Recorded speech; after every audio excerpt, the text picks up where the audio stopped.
and welcome to Tomi Talks TV, the place to be to build great love relationships. I'd like to start by saying a very big thank you. Thank you for all your likes and your shares and your comments on Facebook, on Twitter, on YouTube. I really appreciate you because you're helping us spread the message further, faster. So thank you very much indeed.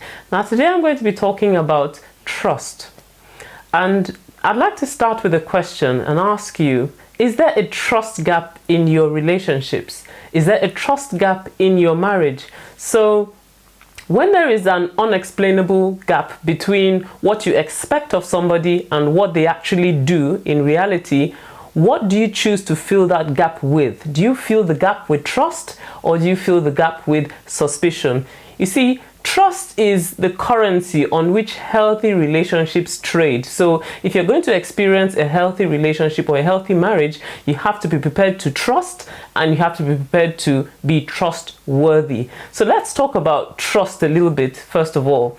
Now, you need to ask yourself, do I have a natural tendency to be trusting in my relationships, or do I have a natural tendency to be suspicious in my relationships? And whether you're trusting or suspicious will to a large degree determine the character of the relationships that you will experience. So for instance, if your husband, you're expecting him to come home at a particular time and he doesn't turn up until late, what do? Do you naturally are you naturally suspicious that maybe something has gone wrong, or maybe he's been somewhere where he ought not to have been? Or for instance, you walk into the room and your wife, suddenly hangs up. She was talking to somebody. Do you naturally assume that, maybe, she was saying something she shouldn't say, or she was talking about you, or she was talking to someone that she shouldn't be, talking to, for instance? So are you naturally somebody who is suspicious? Now there are two things that make it difficult for people to trust. So for some people, it's nature.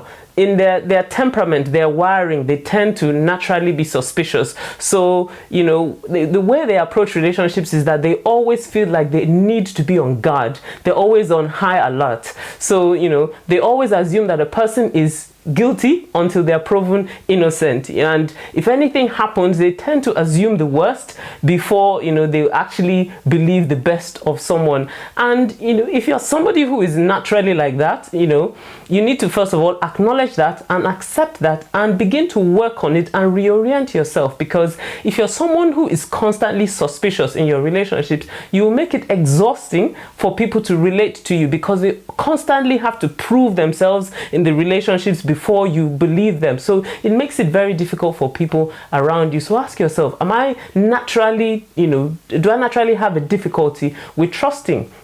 Now, the other thing that makes it difficult for some people to trust is experiences that they've had in the past. So if you've been hurt deeply, or you've been disappointed by somebody that you trusted or somebody that you cared for, there is that tendency to want to transfer that feeling of suspicion to other people, and always assume that other people will hurt you or they will let you down because of what you've been through in the past. But you see, if you're going to experience a beautiful relationship, if you're going to experience the kind of marriage that God desires for you to have, then you must be prepared to trust, because relationships, healthy relationships, love relationships must be built on trust. Trust is the bedrock of a healthy relationship. So you cannot look at everyone else that comes into your life through the lens of the other person that hurt you in the past. You must give people a chance. You must be prepared to, give them an opportunity to just be themselves, and then, deal with the situation or with the relationship as it unfolds, rather than assuming that they are just like the other person